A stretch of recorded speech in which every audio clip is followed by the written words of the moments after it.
Belga, 25 combattants et civils opposés à la junte ont été tués dans des affrontements dans le centre de la Birmanie avec l'armée, ont rapporté dimanche des villageois alors que de plus en plus d'habitants prennent les armes contre le régime après le putsch du 1er février.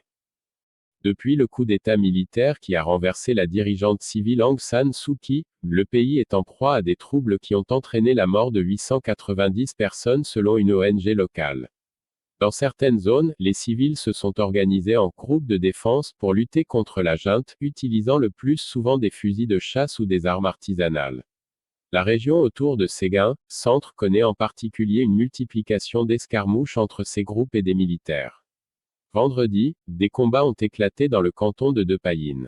Selon des habitants interrogés par l'AFP, des militaires arrivés à bord de camions ont ouvert le feu sur un village près de la jungle pour tenter d'en déloger des membres du groupe local de défense.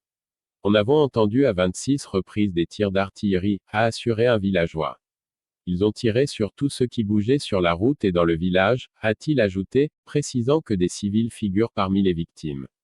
Les villageois ont attendu le lendemain pour quitter leur maison et compter les victimes, selon un autre témoin, qui a aidé à ramasser les corps autour de Depayin. Nous avons d'abord trouvé 9 corps que nous avons enterrés, dès samedi, a-t-il déclaré, ajoutant que 8 victimes supplémentaires avaient été retrouvées par une autre équipe. Dimanche, 8 nouveaux corps ont été découverts.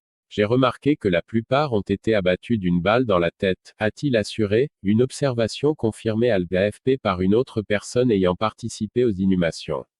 Selon cette même source, la présence militaire s'intensifie dans la région, entraînant le déplacement des milliers d'habitants qui craignent une nouvelle attaque.